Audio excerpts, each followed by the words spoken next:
And a very good Friday morning, afternoon, evening, everyone. Joe Benigno back with you again. It's the Oh the Pain podcast. It is Friday, November the 7th, 2025. The Joe Benigno Oh the Pain podcast brought to you by Manscaped, by Carolina Resort Vacation, and, of course, our good friends, my son and company at Anita Discount Tire. Been a very interesting week for my New York Jets. As I guess we got an issue there with the TV was out. Was it? Huh. I wonder why that was. TV was out down here. My wife's fixing it up. Very interesting week for the New York Jets with, of course, the trades of Sauce Gardner and Quinnen Williams. And look, I'm thrilled about him. I got to tell you. Now, it was a little painful getting rid of my Sauce Gardner jerseys as they went the way of Salvation Army. And I finally got rid of my Aaron Rodgers jersey, too, which, by the way, was gifted to me by my good friend Jake Osmond. That's the only reason I had it. So that's gone, too. If you care, I also got rid of my Garrett Wilson number 17 jersey. I do have one with number 5. So it was a little bit of a contribution. Somebody somewhere will be proudly wearing the New York Jets Sauce Gardner jersey. But I was very happy about it. The Colts, they came to the Jets, weren't looking to trade Gardner. They just gave him a big contract. But the Colts came to the Jets and basically said, what is it going to take? And they gave him an offer, as the great Don Corleone once said, make them an offer they can't refuse. And that's exactly what happened here. The Jets got 2 number 1s and a wide receiver for Sauce Gardner. They had him. They had to make that trade. Had to make it. No other way around it. And to me, Sauce Gardner was one of the most overrated players in the NFL. He never makes a big play. He never gets a big interception or, a pick six, dare I say. You never see it. He never forces a turnover. To me, what was the impact that this guy really made on this team? Now, you want to say that he's a shutdown cover corner? Great. I saw him get beat this year by Darren Waller out of the mothballs with Miami, by George Pickens with the Dallas Cowboys. See ya. See you for 2 number 1 picks as he's off to Indianapolis and Germany this weekend as the Colts play the Atlanta Falcons there on Sunday morning. So love that trade.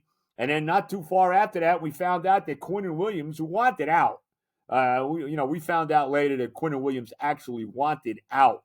Quinnen Williams going to the Dallas Cowboys again for a number 1 next year and a number 2 this year. The number 1's for Sauce, the number 1 this year and the number 1 next year. So the Jets are really set up. They have 5 number 1 draft choices in the next 2 years. I believe it's 3 number 2s in the next 2 years. And they have their chance now to build. Aaron Glenn and Darren Muhi have a chance to build a football team now. And obviously, they got to find their franchise quarterback with that draft, either this year. And I got to say, if they feel that the guys who are coming out this year, the quarterbacks coming out this year, whether it's Fernando Mendoza, whether it's Ty Simpson, whoever it may be, whether it's Norris Sellers, you go right on down the line, Dante Moore, the kid out of Oregon, whoever it may be, right? Diego Pavia, who I actually love from Vanderbilt. If they don't feel that their guy is one of these guys, well, next year, you're going to have 3 number 1s, and maybe you wind up with Arch Manning, because that's the guy I want. I'm going to tell you right now. And I've watched a lot of Texas football this year. He's played better and better as the weeks have gone by. He had a really good game last week against Vanderbilt, although the team barely held on to win. They came within a hair, Vanderbilt, of recovering an onside kick that would have at least set them up for the game-tying field goal. But Manning had a big game. He threw for over 300 yards. He threw for 3 touchdowns in the game. He's getting better and better. And the problem that he has had is he's not getting great protection from that offensive line. He's been beat up a lot. You go back to the game they lost to Florida earlier in the year. Their only loss in the SEC, by the way, their other one was the opening week of the year in Columbus against Ohio State, who, of course, is undefeated and number 1 in the country. But, He has looked better and better every week, you know. But going back to that Florida game in Gainesville, he got the crap beat out of him in that game. The offensive line has gotten better. They look like I said, he had a big game against Vanderbilt last week, and we're going to see a lot more of him because they got a tough schedule ahead. They're off this week. They play Georgia after that, and in Austin, I believe, and then they play Texas A&M at the final game of the year, who right now is undefeated and number 3 in the country. So they got a tough road ahead of them. But look, I don't know if he's coming out this year. I don't know what the situation is going to be. He's making $6 million in NIL money. So I guess there's no great hurry for him to come out right now. But I wouldn't mind seeing the Jets wind up with him. You got to love the bloodlines. Let's be honest about it. I'll take my shot on a Manning. We've seen one Manning have pretty good success with the other team in town with the Giants, winning 2 Super Bowls. Maybe you get the same kind of thing with Arch here with the Jets. Now, I don't know if it's going to be him. All I'm saying is I like him a lot. And again, if the Jets decided that the quarterback that they want is not coming out this year, then I'll live, as painful as it may be, I'll live with another year with Justin Fields as the quarterback. But they need now, it's all on Glenn and Muji now to build this football team. I always go back, and this is 100 years ago now, back in the 80s when the Cowboys made the Herschel Walker trade that really wound up setting up their franchise. It really did. I mean, set them up for 3 Super Bowl championships in 4 years. So maybe these are the kinds of trades that do it for the Jets. Again, I thought Gardner was very overrated. I thought Quinnen Williams was very overrated. My last memory of Quinnen Williams will be him jumping offside to give the Bengals a first down last week and eventually set up a touchdown for them, even though the Jets were able to come back and win that football game. So, love these deals. Now, Muhi and Glenn got to get it done. They really do. Now, I'll say this. The first draft has been pretty good. I mean, it looks like they got something with Membo at right tackle. It looks like they got something with Mason Taylor at tight end. We're going to find out about these guys in the secondary. A.Z. Thomas is going to be a starting corner now with Gardner out. You're going to see Malachi Moore, who they drafted last year, in the secondary at safety. Maybe you're going to see a little more out of Arian Smith, who even caught a big first down pass 2 weeks ago in the win over the Bengals. And remember this, too. The one game that the Jets have won this year, Sauce Gardner didn't play. Garrett Wilson didn't play either, and hopefully he'll play this week against the Browns. But Sauce Gardner didn't play in that game, and the Jets still were able to win the football game. So, good luck to him in Indianapolis. He'll probably get a pick 6 for a touchdown this week against Atlanta. Would that surprise anybody? Of course not. And good luck to Quinnen Williams with the Cowboys in Dallas. It's funny because you go back to the Micah Parsons trade early in the year. Jerry Jones had actually called up the Jets about trading Micah Parsons to the Jets for Quinnen Williams. Now, the Jets would have had to pay astronomical money for Parsons, but, so Williams he actually, as we've come to find out now, actually went to the Jets earlier in the year, right after they let Aaron Rodgers go, and expressed his displeasure that he really wanted to be traded at that point. So eventually they do it. And again, the Jets now with 5 number 1s, 3 number 2s over the next 2 years. It is time to build this franchise. And like I said, this first draft by Muhi and Glenn does not look too bad. Now, with that said, I got my concerns about this head coach. I mean, obviously, he has not looked very good with the Jets getting off to a 1-7 start. I specifically look at that game against the Broncos that they should have won in London. Denver's sitting there now at 7-2, whatever they are. I think they're 7-2. They won last night over the Raiders in a 10-7 snoozer. But nevertheless, they've won, 5-6 games in a row. Jets had them beat. Jets should have beat them in London. They lost 13-11 in a game that the Broncos mailed in. And I blame the coach for that game, the way he handled it before halftime, not making the switch to Tyrod Taylor with Justin Fields playing absolutely abysmal football in the first half of that game. So he's had some bad moments this year. And the other thing that bothers me about Glenn, and this is really, it really, really, really does bother me. This guy, He's won nothing. He's 1-7 as a head coach. And the way he talks to the media, and the fact that he still has not, he might today, that he still has not, told the media and the fans who the starting quarterback is for Sunday is ridiculous.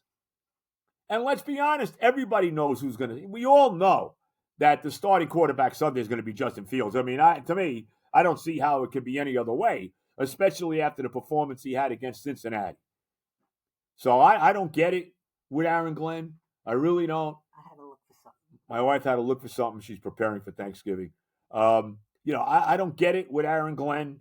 He thinks he's Bill Parcells, until he wins a couple Super Bowls, until, dare I say, he has like a winning season. You can't be an asshole to the media. And to me, that's what he's been. And that's being an asshole to the fans, too. So that bothers me. It really does. So we'll see what happens going forward. To me, the jury is out on Glenn. Let's hope we got the right guy because he's going to be here. He's going to be the coach of this team for at least the next couple of years with all these draft choices they have to try to build this football team. So if you don't like this guy, buckle up, Jet fans, because he's going to be here. And we can only hope that, he turns out to be one of these guys like Parcells, who went 3-12-1 in his first year, like Bill Belichick, who had a terrible first coaching job in Cleveland with the Browns before they got, before Art Modell unceremoniously moved them to Baltimore, right? And even his first year in New England, he went 5-11. Dan Campbell in Detroit, who, of course, Glenn was with as the defensive coordinator there. What, they win one game their first year? We've seen Jimmy Johnson, his first year with the Cowboys. He went 1-13 or whatever it was back. How many games were there back then? 16 games. So he went 1-15 his first year. So, just because you have a bad first year as a head coach doesn't mean you're not going to turn out to be a great head coach down the road.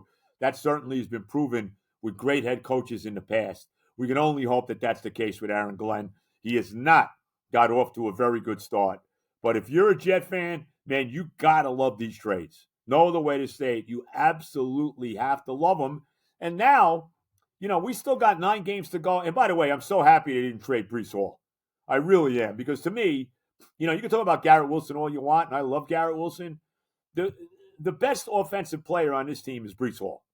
And we saw it. We saw when he's having a big game like he had against Cincinnati, he was the star of the show in that game. I know Fields played well. But you had Breece Rush for 133 yards, 2 touchdowns, and threw the game-winning touchdown pass to Mason Taylor. To me, he's the best offensive weapon they have. And what they really should do now, not franchise him, pay him. Give him a 3-year contract. And at the very least, I would bring him back and franchise him. Because if we're going to have a young quarterback next year, I want this guy to, be there for him. And even if it's not next year and it's still Justin Fields, I want Hall to be there.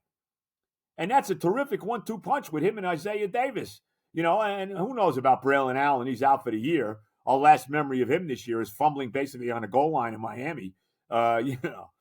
So, but he's out for the year. I love the 1-2 punch of Hall and Davis. I love that we got Garrett Wilson. I love Mason Taylor, who really looks like the real deal at tight end.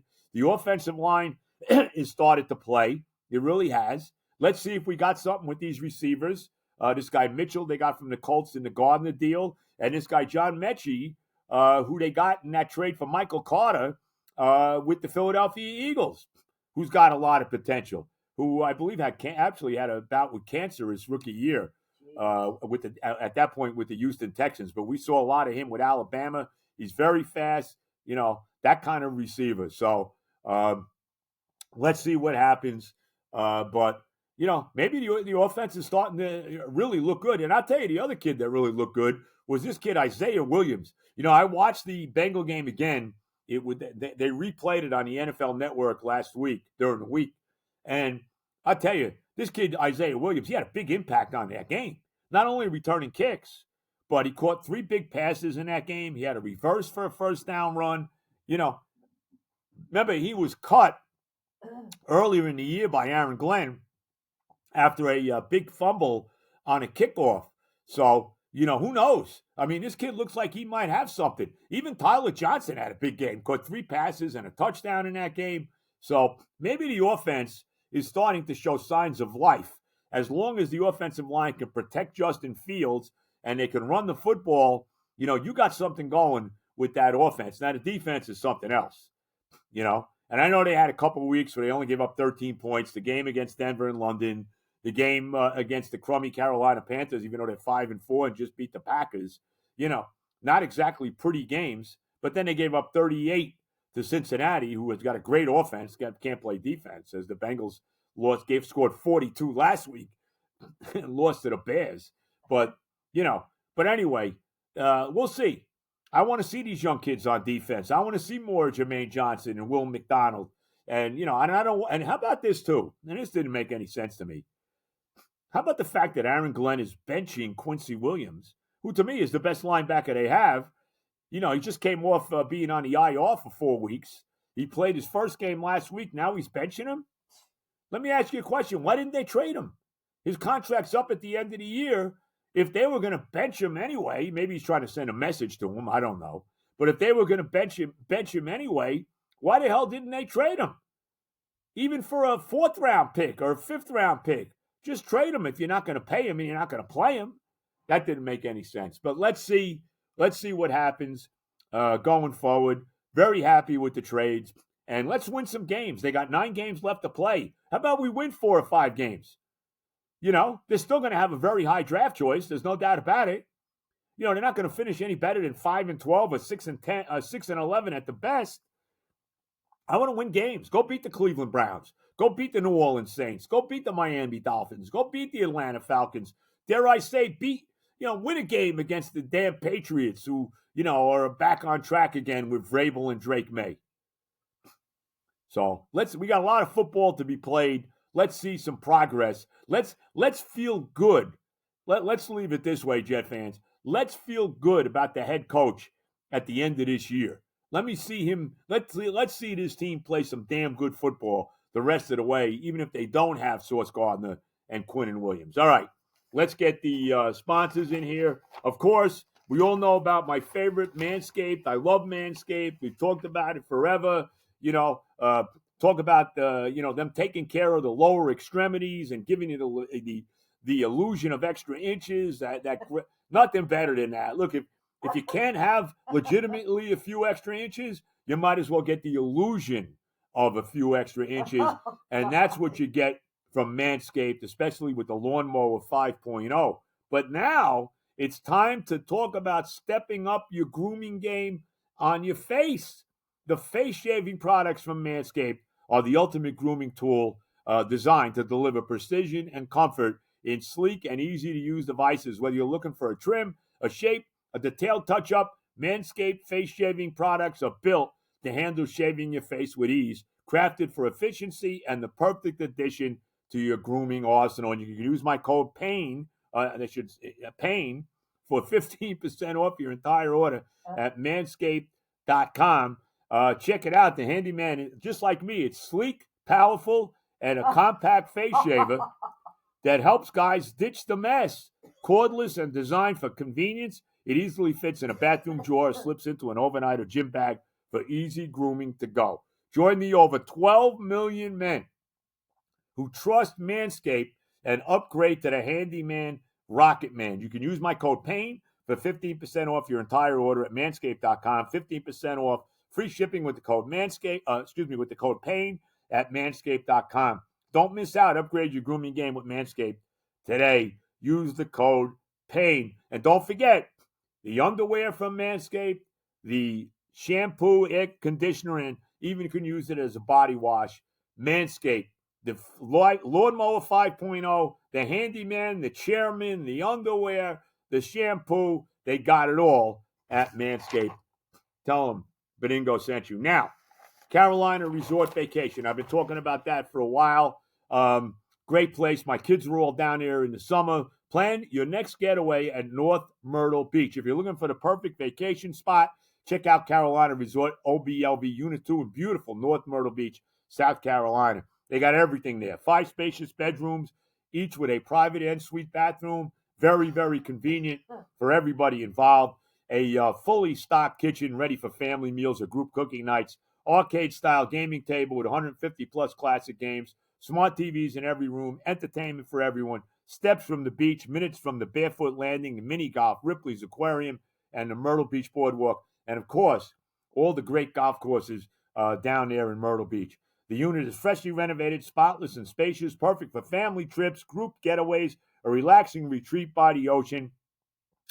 Whether you're soaking up the sun, I wish I was doing that now, or exploring local attractions or just enjoying time together. OBLV Unit 2, Carolina Resort Vacation makes every freaking trip unforgettable. Comfort, style, location, all in one. 843-249-6509. Visit CarolinaResortRealty.com to learn more and start planning your trip today.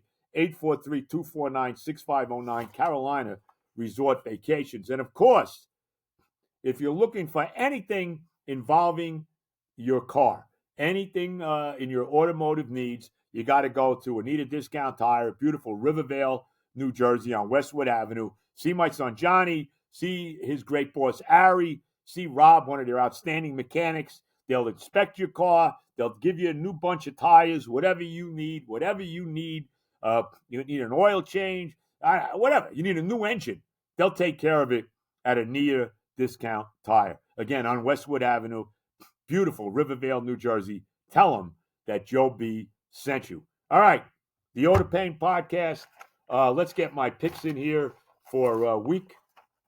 What are we up to? Week 10, I think it is already in the NFL. It's crazy how the weeks blow by. Last week, I actually was 2-1. I actually had a winning week last week. How about that? Almost went 3-0, if not for the Bengals defense giving up that touchdown at the end of the game in the last minute after they had taken the lead against the Bears.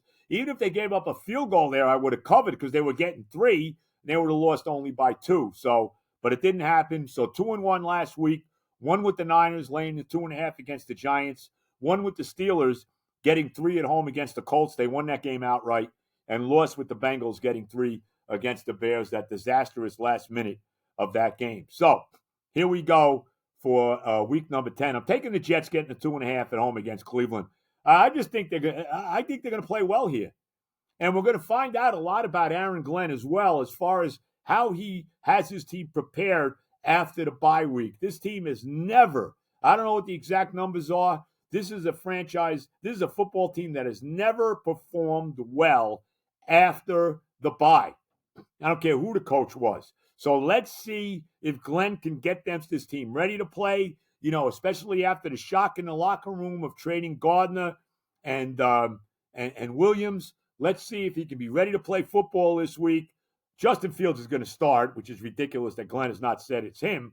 But I want to see something. I know Cleveland's got a very good defense, but they're starting a young quarterback and rookie quarterback in Dylan Gabriel. I want to see a win here. I want to see some wins. And there's no reason the Jets can't beat the Browns here. How about winning the game at home, which they haven't done at all this year either. So I'm taking the Jets plus 2.5 at home against the Cleveland Browns. Now, game 2, I'm taking the Tampa Bay Bucks laying 2.5 in Tampa against the Pats. Tampa Bay at 6-2. They're coming off that bye week. New England is 6-2 as well, or 7-2, I guess they are now. They've actually won 6 straight games. Were lucky last week to beat Atlanta. Atlanta looked like they had scored the tying touchdown in the closing minutes, and then they missed the extra point, and New England wound up winning by a point. Obviously, Vrabel and Drake May, the young quarterback, have done a great job there with New England. Just what we need, Jet fans, New England being good again. But I'm taking Tampa and laying the 2.5 here against New England. So give me Baker Mayfield and the Bucks laying the 2.5. It's time for the Patriots to lose a game. Tampa minus 2.5 at home against New England, game 2. And finally, I'm taking Johnny's team here, my son. I'm taking the Saints, getting 5.5 against the Panthers in Carolina. Look, somehow Carolina's 5-4. I mean, give them credit. It's stunning to me that they have the record they have. Give them credit. I forget who even the head coach is now, but he's doing a great job there. Their defense has played well. They come off a stunning win in Green Bay against the Packers. Maybe it's because the Packers wore those ridiculous throwback uniforms. I don't know. But whatever. They beat them 16-13. Give Carolina credit. They're 5-4. The Saints right now stink. They're 1-8. They're playing a rookie quarterback as well. But it's a division game. And I think, maybe Carolina, a little bit of a letdown after that win over the Packers. You're getting 5.5. I know the Saints just traded Rashid Shaheed to the Seattle Seahawks. I get that. I think they traded one of their linebackers too, but whatever. Division game, I'm taking a flyer here and taking the Saints, getting the 5.5 against the Carolina Panthers. So, the Benigno picks for, I guess it's week 10 now. It's hard to tell because, God, does this season go by. I mean, we're already going into the second week of November already. Thanksgiving is almost here. It's crazy. And still, 8 or 9, depending on if you had your bye or not, you either got 8 or 9 games left to play, which is just ridiculous. But give me the Jets getting 2.5. Getting 2.5 against the Browns at home.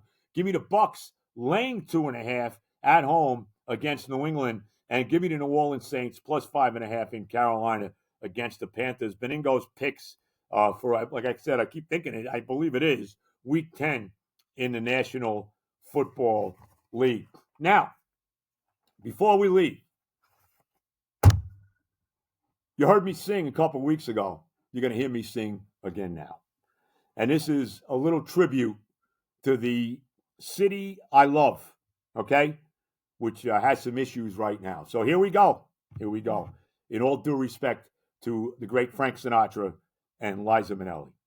Start spreading the news. I'm leaving today. I want to be a part of it. New York, New York. I want to wake up in a city that never sleeps and find I'm king of the hill, top of the heap. These little town blues are melting away. I'm in the very heart of it. New York, New York. If I can make it there, I'll make it anywhere. It's up to you. New York, New York. God bless New York City. I love you, New York City. There's some issues there right now. God be with you. God knows the city needs it. That's for sure. I love New York City. God bless it.